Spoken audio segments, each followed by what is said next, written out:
નમસ્કાર દર્શક મિત્રો, બોટાદ દસ્તક ન્યૂઝમાં આપનું હાર્દિક સ્વાગત છે। હું છું એલડી મકવાણા। આપ જોઈ રહ્યા છો બોટાદ દસ્તક ન્યૂઝ। હવે પછીના સમાચાર વિગતવાર। દર્શક મિત્રો, બોટાદ શહેર વોર્ડ નંબર 7ની આમ આદમી પાર્ટીની એક જનરલ મિટિંગ મળી ગઈ। એ મિટિંગમાં બોટાદ જિલ્લા પ્રમુખ શ્રી પરસોત્તમભાઈ રાઠોડ ઉપસ્થિત રહ્યા હતા, તેમજ બોટાદ શહેર પ્રમુખ શ્રી એલડી મકવાણા, બોટાદ વિધાનસભા મંત્રી અજયભાઈ જમોટ, બોટાદ શહેર સંગઠન મંત્રી અજયભાઈ ગોહિલ, બોટાદ વોર્ડ નંબર 5ના વોર્ડ પ્રમુખ શ્રી ભાવિનભાઈ પારઘી, દીપકભાઈ મકવાણા તેમજ બહોળી સંખ્યામાં વોર્ડ નંબર 7ના લોકો ઉપસ્થિત રહ્યા હતા, જે પાર્ટીની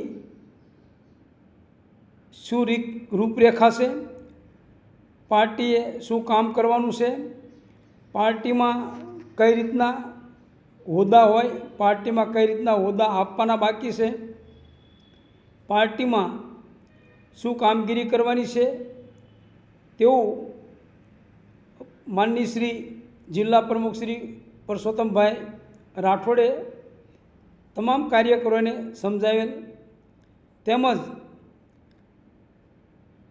બોટાદ શહેર પ્રમુખ એલડી મકવાણાએ પ્રાસંગિક પ્રવચન કરેલ। અજયભાઈ જમોટ દ્વારા પણ પ્રાસંગિક પ્રવચન કરેલ। આ બાબતે હવે પછીની જે મિટિંગ મળવાની છે તે વોર્ડ નંબર 11માં મળવાની છે અને આ મિટિંગ મધુબેન પરાલિયાના નિવાસસ્થાને મળવાની છે, જે આનંદધામ રઘુનંદન સોસાયટી ત્યાં મળવાની છે।